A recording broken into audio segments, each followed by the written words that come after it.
Hey, everybody, welcome to our next guest speaker session for MKT 355, Sports Selling and Sales. I'm excited to have our next guest speaker come in. Alex Snyder is the National Group Sales Manager for NASCAR and is also a 2020 St. Joe's grad. Welcome, Alex. Thank you. Why don't you just first start out just telling the students a little bit about your background and what you do at NASCAR? Yeah, for sure. So I'm originally from Reading, Pennsylvania. Do we have anybody here from Berks County at all? No? All right. So it's like an hour west of Philadelphia, you could say. Grew up, loved sports all my life. Just to kind of throw it out there, my connection to NASCAR, besides having that on when football wasn't on, Sunday naps, that was the thing. But my parents were actually really big fans because back in the day, my mom was a Miller Genuine Draft girl for one of the drivers. So my whole family was super into it. As a kid, I wasn't really into it. As I got older, they started taking me to races, but I still wasn't really a fan. So you're probably like, NASCAR, you're from outside of Philadelphia. What's the connection? It was my mom. When it came time for college, I actually ended up going to Philadelphia University before it turned to Thomas Jefferson, before I was at St. Joe's. So when I was at Philadelphia University, I was a fashion merchandising major. I really wanted to work at New York Fashion Week, volunteered up there, and it wasn't what I was expected. So a week later, I was like, I'm going to St. Joe's for sports marketing. Fast forward a year later, I transferred. When I ended up getting to St. Joe's, I started getting a bunch of different internships. So I would say that has to probably be like my number one key of advice. Take advantage of where you guys are location wise, only because a couple other programs that I talk to, whether it's like West Virginia, Auburn, they don't really have the chance to go out and be in a city that has such a rich sports culture. So definitely take advantage of it. My very first internship was with the Philadelphia Union. I'm not a soccer fan. So just to throw that out there for you guys, if you're interested in sports because you're a fan, that could ruin that fandom for you. And that was kind of what was in my head originally. So when I was with the Philadelphia Union, I did event operations, kind of like working grassroots marketing events. If you ever go to an event or a festival and you see those 10 by 10 tents that are branded and you have people working a table, that's event operations. So I did that my fall semester. Spring semester, I was like, all right, let's try to get a paid internship because doing one that's not paid isn't ideal, but at least it got me into the business. I ended up working for the Flyers with Comcast Spectacor as a premium seating intern. With that, I will say that was probably by far my favorite internship. So if there's anybody here that is interested in working for the Flyers, I highly recommend it. They had a great culture when I was there. But with premium seating and sales, I was actually drawing up a lot of contracts at the time, making sure clients that were renewing their suites and any premium space, all the information was correct on those contracts when they were sending them out for renewals. I also got to do fun things. So that was when Gritty was created, and they needed somebody to raise their hand and kind of be Gritty's handler, you could say. So I was almost like his personal assistant at any home games, which by far the best thing to do, especially as a college student. So we did a lot of fun stuff there with the Flyers. Fast forward, summer right before my senior year, you could say, being from Reading, I was like, I'm going to spend the summer in Reading rather than my house down the shore. So I got an internship with the Reading Phillies at the time. And on my second day with the Reading Phillies, I got a call back from Philadelphia Phillies. So I was like, hey, I'm actually going to accept this internship with the Philadelphia Phillies.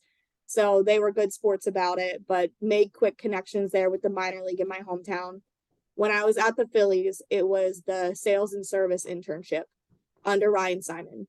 If any of you guys are fortunate enough to connect with him, do so, even though if you don't know him, that's fine. He is really a great resource in all of Philadelphia sports. He worked at the Flyers also, and he genuinely cares about shaping individuals who are interested in sales. So that internship, great internship. I highly recommend that one as well. But COVID kind of ruined it right away for me. So obviously, it's my senior year, COVID happens. What am I supposed to do? I was applying for jobs anyway, though. I was like, I'm graduating in May. I might as well figure out if there is a place I can work that's still going to be open. I had a couple interviews. Anywhere you're interested, definitely apply, because even if you don't hear back, you still had someone see your name most likely, and then they'll recognize it. So I ended up going down to Daytona Beach for an interview, an in-person interview, which was kind of weird at the time because everybody else was switching over to Zoom just like this. And they had me attend a race called the Rolex 24. So it's 24 hours of racing. Is anybody in here like an IMSA or an F1 fan by chance? No? All right, you don't have to be. I'm not either. Anyway, so I came down here, saw the race, kind of realized how big Daytona itself was. And on the spot, they offered me a position for June. And I was like, all right, I'll sign the paperwork. Let's do it. Called my dad and I was like, I'm moving to Florida in 4 months. And my dad was like, what? And I was like, well, you paid for me to come down here to do the interview. I'm going to move to Florida. Like, it seems like a great place to be. So I was still exploring options just because I'm not from Florida. Maybe I wanted to find something a little bit closer to home. But ultimately, NASCAR ended up being the only sport that was actually still running and people weren't furloughed or laid off just because of COVID. So in June of 2020, moved down to Florida, started inside sales. Except my inside sales class was 3 people rather than your typical 8 to 10. With that also, it was super hard because we were having these races, but we were also telling fans that they weren't allowed to come to the race. So how are you supposed to be in sales when rather than calling fans and asking them to buy season ticket packages at different tracks, you're actually calling to tell them, hey, I'm not sure if you know this yet, but you're going to get a letter in the mail that says you can't come out to the race. So we have $1,200 on your account. We can either roll it over to next year, or I can refund you today if you put money down for next year. So it was called we called it like a refund reverse almost. It was like, you might need your money back now, which we understand because it's hard times, but we know you're going to come back when we're able to let you come back. So we were refunding people right away and then putting money down on a payment plan, guaranteeing them a seat at the next race.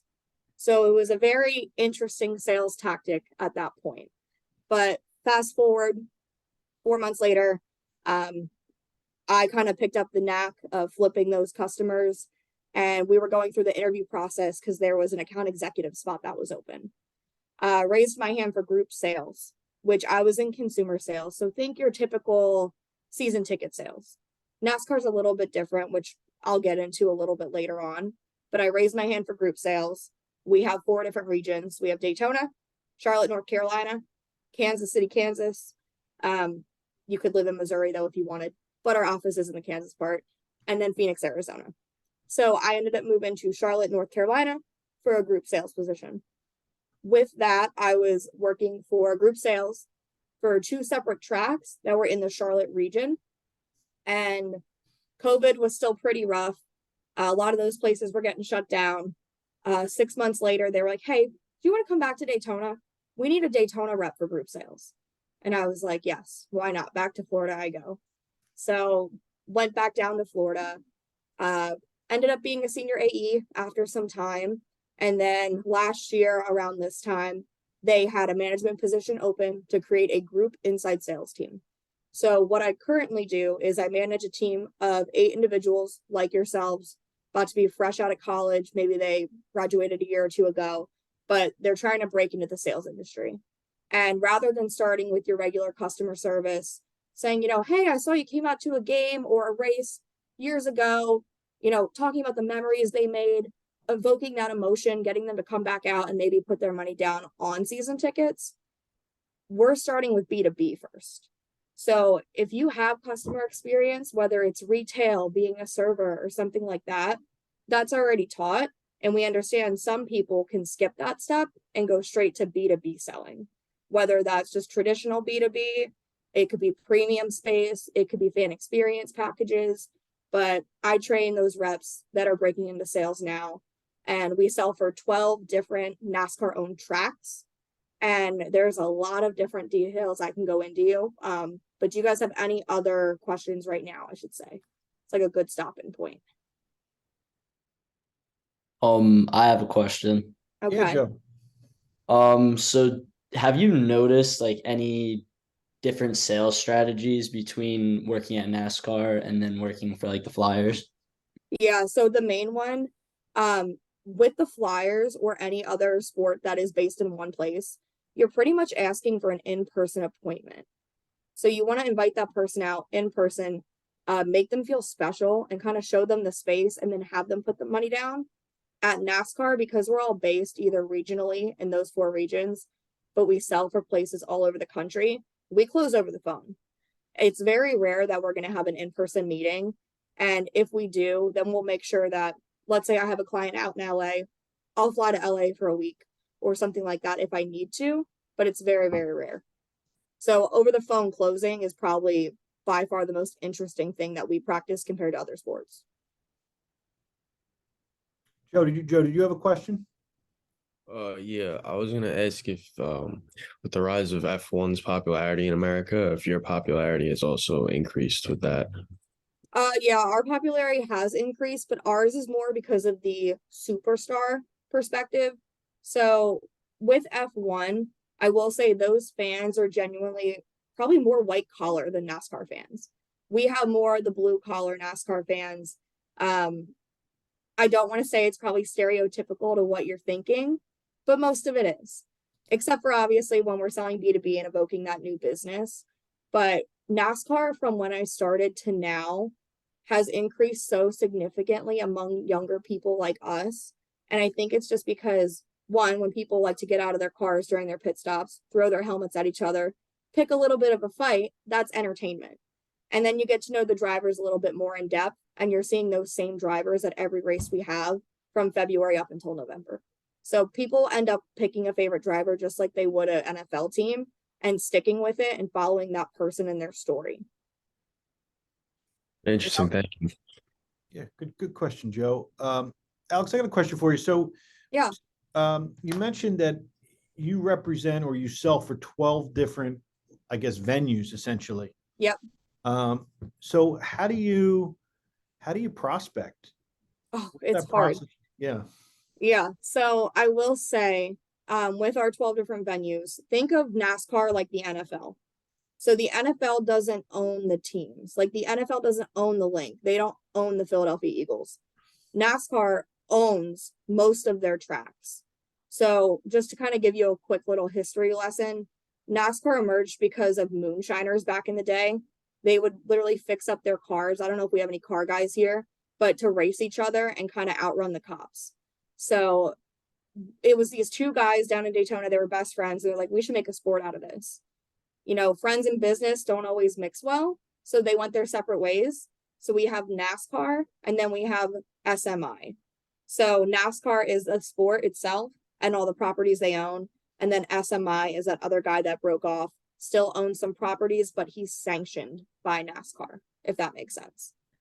So when it comes to selling regionally, you could say, our AEs and our senior AEs and our managers, we use Zoom Info. But anybody that starts in inside sales, we teach them to use LinkedIn Sales Navigator. That's a really big one for us. Honestly, I was a big proponent of no phones out at work, but I realized when you're prospecting those fan experience package groups like marching bands, choirs, dance studios, cheer teams, Facebook's your best friend. So Facebook, even TikTok nowadays, but also knowing how to use advanced Google searches really does help. But sometimes, you know, we'll do a sales campaign, let's call it a federal employee offer. We're going to just do a quick 2-tap call sequence, maybe throw a couple emails out there and make sure that we just pull some quick leads. That way it's like you don't have to know too much about the business itself if it's a really quick offer, rather than more of that traditional B2B sale. Okay. Any other questions you have for Alex? I can go into more of how NASCAR is. Yeah, that'd be great. Yeah, it's pretty interesting. So does anybody know anything about NASCAR here? You don't have to lie. I don't expect anybody to be a fan. All right, kind of. All right, so NASCAR owns the LA Clash. Pretty much that's our exhibition race at the Coliseum that starts in February. So we sell for the LA Clash. That's our big LA race. We also have the Auto Club Speedway, which that's technically owned by AAA and NASCAR, but they're undergoing renovation right now. And then we have Phoenix Raceway. So that makes up our west region of the properties that we own. We also have Daytona International Speedway, Talladega, and Miami. So that's our southeast. I'm sure everyone's seen Talladega Nights. Yes? No? The Will Yeah, you got them in the Ferrell- back. You got them in the background. Yeah, they're like right here. All right. So that's Talladega. It is everything you probably imagined it to be. If you ever have a chance to go, definitely go. But Talladega, Daytona, and Miami are the southeast. And then we go to the Mid-Atlantic. So the Mid-Atlantic team is based out of Charlotte, and they sell for Richmond, Martinsville, and Darlington. Those tracks, I would say, give you like that Friday night football feeling, that hometown feeling. They all have a really rich history of NASCAR. So those are going to be more of your local people coming out rather than people traveling from 6+ hours away. And then we have the Midwest. So we have the Chicago Street Race, which was a brand new thing this past year. Before that, we had Chicagoland Speedway. So we replaced it with that. We have Iowa Speedway, which just gained a NASCAR Cup Series race. We also have Kansas Speedway, Michigan International Speedway, and then we have Watkins Glen, which is actually in New York. Don't know why they call it the Midwest, but it's whatever. So those are all the properties that we own and operate and sell for. And going off of that, all of my sales reps have to know all the inventory for it. Going off of what we sell, obviously we sell groups of 10 or more. So if we're talking tickets, we call those grandstand seats. So has anybody ever been to like Dover Downs? I know they have different festivals there. No? All right. I tried. So anyway, our seats are called grandstands. You have to get 10 grandstands in order to have a group. But we don't only sell tickets. So we sell fan zone passes, so pit passes. When you're down there and you're watching NASCAR on the TV, you'll see the like crews like work on the car. We have hospitality areas that are right behind that. We do concerts, driver Q&As, driver introductions, which is almost like a runway show for the drivers. It's a lot of fun. A lot of giveaways, a lot of sponsorship opportunities down there. So we sell that. We also sell camping. Camping is one of the coolest things that NASCAR has to offer in terms of sales. You can get a campsite at Daytona International Speedway as affordable as $750 for a week or an upwards of $5,000 just for the week. So depending on your track is what your camping ability is going to be. But we have camping at every single track except for Chicago and LA, just because of the situations of us not actually operating at a racetrack. But that's another big one. We sell parking. We sell scanners. Does anybody know what a scanner is? No? All right. Picture an iPod if that was, during your time. But imagine you put your earbuds in, you're on your iPod, you can scroll and you can see things, except you can click on a driver's name and you can listen to the driver in his car talking to his crew chief. So you can hear what they're talking about strategy-wise. So you're almost listening in. It's really cool. And if you're not a fan listening to that, they're swearing a lot. They're getting angry. They're getting heated. It's very entertaining. So definitely worth all the buzz there. And it's pretty affordable. Those scanners to rent one for the day are probably about $50 or more, but it depends on what you can get. If you're sitting next to your best friend, you guys can get a scanner that has 2 headsets connected to the same device with a microphone on it. So even though you're listening to them, you can still talk to each other. So it's pretty cool. And then of course we sell any premium space that we have. It varies track to track. And then we can sell dark day events. So one thing that I always do, this is actually something I created on my own, was a fishing tournament in the infield of Daytona International Speedway. So there's a lake on the infield. It's called Lake Lloyd. The track is so big. It's about 2.5 miles, you could say. But we have this huge lake there, stocked with a ton of fish. We invite all these high school anglers out for a fishing day with their families and a big competition. And honestly, we have about 250 people to come out just for that morning. So we do a lot of dark day events like that. At Martinsville Speedway up in the Blue Ridge area of Virginia, we do a National Mustang Day. So I think that's around like April 27th, if I'm not mistaken. We do track laps where you can bring your own Mustang and ride on the track, take pictures in Victory Lane, and then of course cook out and have fun with your friends too. So we're able to sell a lot more than just tickets to a NASCAR event because we're working at all these venues that are like, hey, if we're going to keep the lights on, let's sell something and tie a race ticket into it 6 months down the road. Do you guys have any questions on any of, I guess, the things we sell? No, it's, it sounds interesting because it sounds like, Yeah. in what I would consider sort of the big four leagues, right? Mhm. There's very little flexibility and creativity when it comes to like what you can offer a fan, especially like a league like the NFL. It's full seasons or nothing usually. Yeah. So I think it's interesting that you can kind of like almost create your own experience or your own package. My question is, because I'm interested in this is kind of culturally, do NASCAR fans travel really well? I mean, is it Oh, yeah. okay? So that's So if you guys Google, if you're able to, the 2024 NASCAR schedule, we just released it like 2 days ago, but you'll see on there that, let's say there's a race in Richmond. So that's Richmond, Virginia. The next week it'll be in Martinsville, Virginia. So it's only about 3.5 hours difference. But then the next week after that, we can go to Charlotte. So it's like you want your fans who have their RVs to come out and travel with NASCAR. One story I can tell just to kind of, vouch for that. When I was little, I was probably like 6, 7 years old. My parents were like, all right, you're going to stay with your grandparents for the weekend. We're going down to Rockingham, which Rockingham is no longer a track that we use, but it's a track in North Carolina.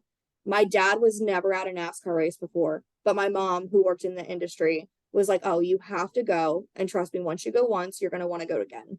So they go to Rockingham for the weekend. I'm with my grandparents. They don't come home. They call my grandparents on Monday and they were like, all right, we're on our way to Charlotte. We're going to go to Charlotte next weekend. Can you keep her for another week? They just decided they were going to take off work for one more week and go. So it's really a big adrenaline rush. One thing that we are really good about, we understand people are traveling, they're spending a lot of money on camping. Depending on the track, I will say the seats are very affordable, depending on what you're buying, of course.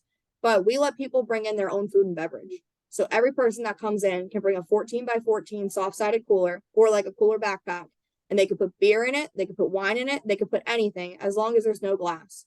So if you want to take some flasks, fill that up, put a 6-pack in there, a case of water, however much you can fit into that 14x14 backpack or cooler, that's yours. And same with any food you want to bring in. As long as it's sealed, if you go to McDonald's and they give you like a box of stuff or a bag, they're like, all right, they got it from McDonald's, you can let them in. So we let people bring all their own stuff in. all right. So what other questions? I know some of the students probably hopefully have some other questions. What else do you have for Alex?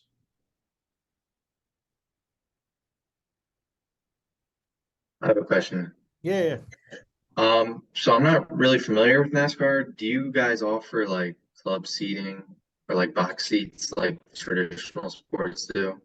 Yeah, so we have all of that same stuff. Just to kind of rattle off a few for you, let's use Daytona as example. We have something called a loge box. So that is behind the grandstands, like almost seated with them, but it's a marble area where there's bigger chairs, there's a bar in front of you, all inclusive food and beverage, but it's open air. And then we have closed air things too. So we have a club called the Rolex 24 Lounge, just because one of our sponsors put their name on it. But that is all inclusive indoor. Think of a regular suite. So people can buy suites that are already in the lounge, or you can purchase an individual pass. We also have things that are in the infield, right overlooking pit road. So those are normally called like pit road clubs. We have one called the Daytona Club. We have one called Champions Club. But pretty much because of how big our land is, we'll have hospitality everywhere. We'll have regular club seats. We'll have regular suites. We also have different experience with VIP passes, where if you want to spend, so I think it's for the Daytona 500 one day only, $7,500, you can get in one of the cars and literally drive with the pace car before they actually start the race. And you also get a private golf cart to kind of cart you around the whole day because the property is so big. So our premium space is enormous, I will say. As far as it compares to, let's say, like the Wells Fargo Center, it's probably about equal when it comes to inventory, but it just depends on the track. So Martinsville is the oldest track, and that's only a half a mile long. So they call it the paperclip. So it literally looks like a paperclip there. So we have seating in turns 1, 2, 3, and 4. And at there we have 5 different premium spaces. We have Club 47, so that's a club. We have the Cardinal Suites, those are normal suites. We have the Sky Deck, which at NASCAR, I don't expect anybody to know this. The higher you are, the better the seating is. So those really low seats are going to be your more affordable seats. And then if you want to treat yourself, you're going to sit a little bit higher. So with our higher seats, we have the Sky Deck suites. So those are upstairs. They're also open air and they come with food and beverage. We have something called the brake pad, where you're literally up against the fence and it's where the cars always crash. So if you're like an adrenaline junkie, you're probably going to buy that package, all inclusive also. And then we have something called panorama, where it feels like you're hanging over the track. So it's really unique because it's not just those regular glass suites that you're probably thinking of. So, and that's a good question, and thanks for offering that. Alex, while you touched on it, and I know we're connected on LinkedIn, and so I knew a little bit about your background. Mhm. So what kind of impressed me, and I think really, which was really tells your story about where you were at to where you're at today, where you came from.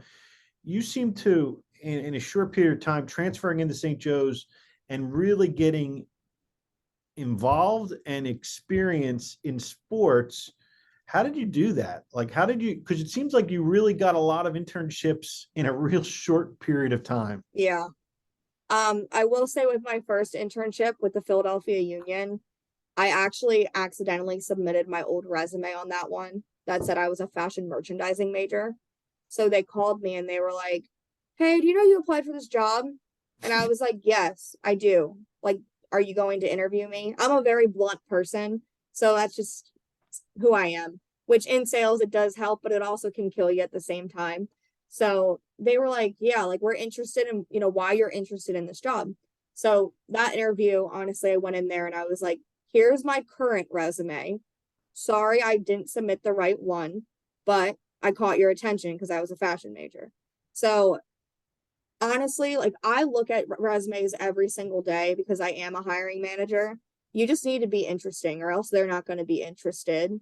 You don't have to doll up your resume and put pictures on you and make it colorful, but make it easy to read.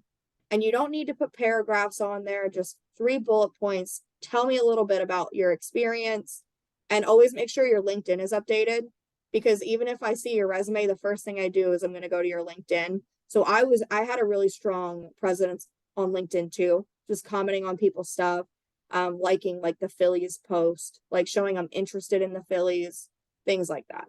But with the Flyers, the only reason I got the job there, which I kind of left this out of the story, but when I turned 21, I got a job with Muller Beverage. They work with Miller Lite. So I was working different Miller Lite events, and that kind of helped me get into the sports industry.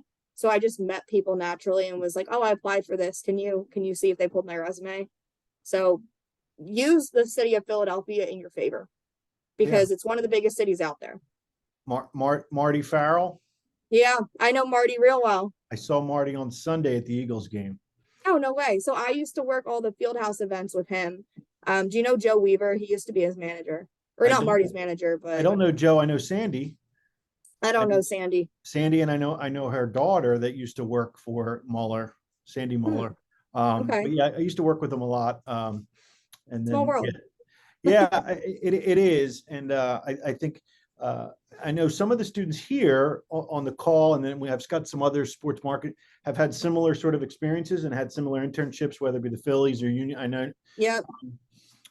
So looking back on it now that you've been in NASCAR and in the sort of the outside of the Pennsylvania area. Oh yeah. What do you think now looking back on it? Was it the right decision to move out of the area? Did it, Oh, that's a hard question. I will say I was just home this past weekend, and every time I go home, it makes me miss home even more. I think it also depends on what you're doing. If you guys end up graduating and working for a sports team that's outside of Philadelphia, I don't think you're going to realize that the culture is completely different. When I lived in Charlotte, I was friends with people that worked for the Panthers there. And there's no team loyalty, I would almost say. Like, even here, we go to Jags games all the time. People aren't wearing Jags stuff. So everywhere we go, like, there's a bunch of people that work for NASCAR that are from, whether it's Philly, Jersey, New York, that whole area. We're all really close with each other. I will say that I've noticed that the other people that are from the Northeast that are here work a little bit harder than other people that are just Floridian. So if anybody is a Floridian, I'm sorry, but I do miss Philadelphia so much. I would not move back though. And that's just because I really do love my job. And also, I think if I moved back and I worked for the Phillies or the Eagles, I think that would just ruin me being a fan. Okay. I would just want to watch the game. And it's like, you can't watch the game if you're working. So Yeah, that's a good point. That's a good Yeah. point. Yeah. So I know you had sent me some information and I shared it with some of our sports marketing students. But tell the class a little bit about the sales program that you sort of you developed and you sort of hire for. I know you said you have a cohort, I think, starting up in June. Yep. So pretty much it's group inside sales. I know I kind of teased it a little bit earlier, but you're skipping the first part of just regular consumer sales and those season ticket sales. There are people that go through season ticket sales and they go to either business development or membership services or groups. So with this, you jump straight into groups. We train you on B2B selling. We work with the Tyson Group, if anybody has heard of them. They pretty much help you negotiate and help you open up a new B2B call, teach you all those sales tactics. And we have other things that we sell into, obviously, which are the fan experience packages. So every race we sell for, or I should say every track we sell for, we have 3 races every weekend. We have the truck race, the Xfinity race, and the Cup race. Trucks and Xfinity are going to be more of your minor league. Cup is going to be the one you guys are used to. Think like Jeff Gordon back in the day. Could be like a Chase Elliott or a Denny Hamlin now. So that's probably what you guys have seen on TV or anything that you've heard about. With that, we're selling all the national anthems, God Bless America's, color guards, big flag unfurls. We also have a stage there in our Midway area. Think of the Midway almost like a carnival without the rides. So it's like a fan fest area. We have a stage where we do cheer, dance, martial arts, marching band performances. We have a lot of other things that we're selling. And then we also have those really quick initiatives. So that could be your federal employee offer, state employee offer, first responder, college tickets, Boy Scouts, something that there's not as long as a sales process for that. So with this program, you have 10 months to really make it or break it. We've had some people move down to Daytona and it's month number 2 and they're like, sales isn't for me. We've had people come down, crush it, and they're like, I need to move home. I miss Tennessee. So whatever it may be, our real rock stars always get promoted. I will say we have gotten rid of people to make space for people that just came in that are absolutely crushing it. And that is just the sales industry. We want people who are top performers. You're going to work the typical 9 to 5, Monday through Friday. So unlike the other sports, we're not going to say, all right, this month we have a season ticket membership night on Tuesday. We have a breakfast with the mascot this day for all those members. It's really us working the races. So in inside sales, obviously we have all those tracks we own. Most of them have at least 2 race weekends. So there's about 26 weekends that we have to sell for all 3 of those races. And with our regional teams, once you get promoted, you're assigned and specialized in those. So, if you get assigned to the Southeast team, you're going to be Daytona, Talladega, and Miami. If you're assigned the Mid-Atlantic, you're going to be Richmond, Martinsville, and Darlington. But we need help of the inside sales kids to go and execute those groups. So let's say someone goes ahead and they sell God Bless America, Color Guard, 2 dance studios, and a band. There is no reason why we're not going to go send you to Darlington to execute all of that. And that also gives you experience figuring out which regional team you mesh well with. So this past 3 months with the class that just started in June, we've sent all of them to at least 2 races. So kind of figuring out, what their bread and butter is of what they want to sell and hopefully get them promoted really soon. But we hire for January and June. It's a really good way if you're interested in B2B. I originally wanted to be in partnerships. So I was like, yes, group sales is where I need to go. That way I can learn the language. But if you guys are, not too interested in talking about the sport, when you're in regular consumer sales or season ticket sales, you're going to call them and you're probably going to have to talk shop about different things. When you're going B2B, those people don't care about the sport. They care about the experience they're going to have. So it's more about the product you're going to offer them, or the service of the service you're going to offer them, rather than, all right, I just want 2 tickets to the game. It's more about, all right, what am I getting out of this if I purchase 100 tickets for my employees? You're really not talking about NASCAR. You're talking about, oh yeah, like we've had different businesses use us as a world-class sports organization to treat their employees to a few beers. After that, they found out that their employee retention went up 10%. So that's what they're interested in B2B, rather than, oh yeah, Chase Elliott didn't make the playoffs. Who are you going to root for next? So if you're interested in actually talking about outcomes and what you can offer rather than the product you're offering, that's B2B sales. So, no, that's great. Alex, so one of the, and I asked this question of one of our guest speakers that we had in a few weeks ago as well. So when you bring in a cohort of, let's say, recent graduates that start out in, whatever type of sale, that whether it be account executive, season tickets, groups, whatever they might be, what separates the salespeople that excel in it, and then what separates the people that fail completely? Why does that happen? I think it would be a number of different things. So ideally, what we look for is we want someone who's competitive and driven, but you have to be resourceful. So resourceful is somebody that knows how to make something from nothing. So, we hand you $1. What are you going to do with that $1 to make you $2? We want someone that thinks ahead rather than, all right, I have $1, I'm just going to go spend it. So we don't want people that are just, I don't want to say we want people that think first almost, but they're still very competitive and driven to have their goals. One thing I will say with that, there's always going to be 2 types of people in the room. You're going to have the person who is number one, so good. Think about the person that always gets an A on the test. So you're like, oh, I want to be that person that gets an A on the test, but it doesn't mean that they have the most friends. Wouldn't you rather be the person that always gets the B+ on the test, but everyone likes you and they go to you for help and you're a good teammate?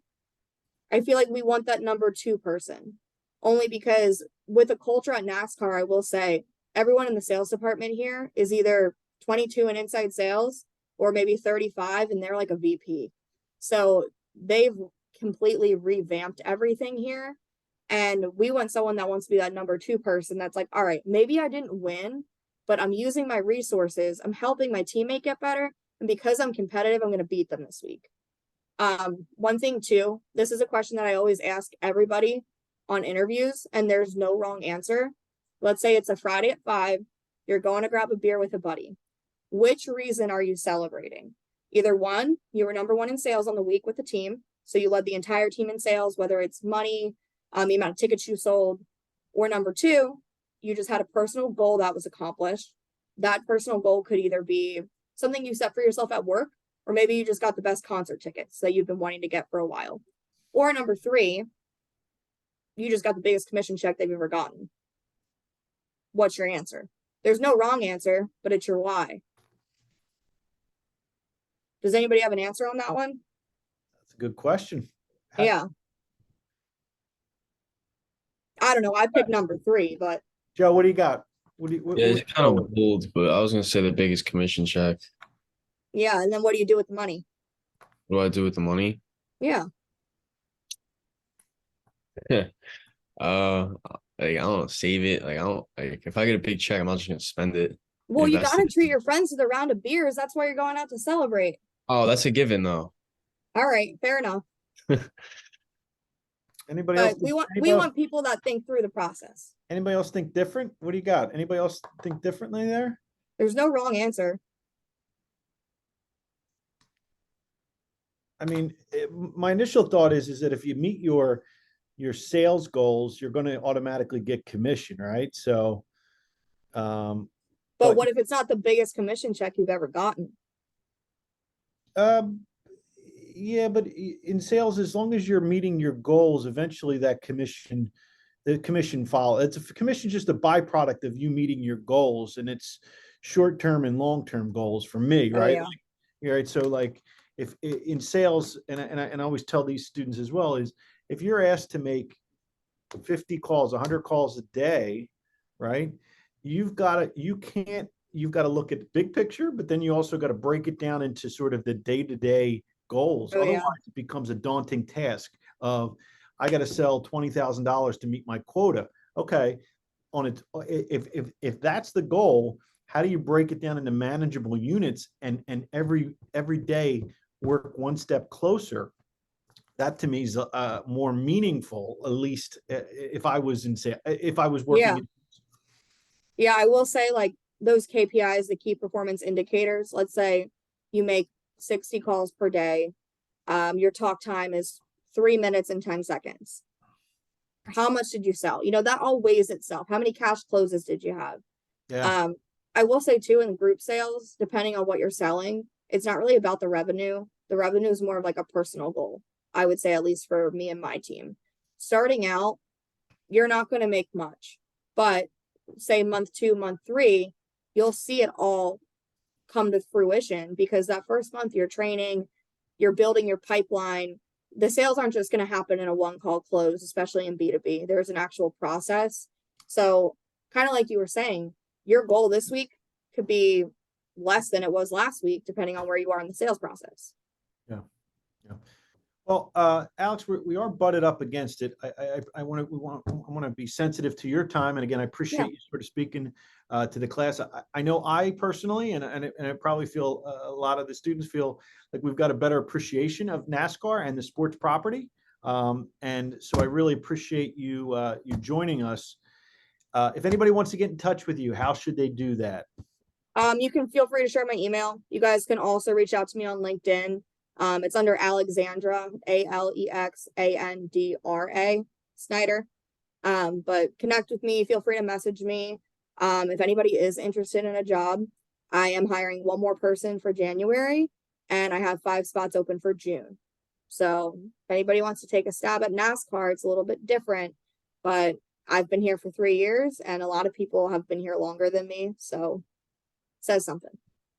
It's about as good as it gets. All right, Alex. Yeah. Well, thank you so much. I appreciate it, and we'll talk soon. All right, sounds good. Thank you guys. Enjoy your Friday. Thank you.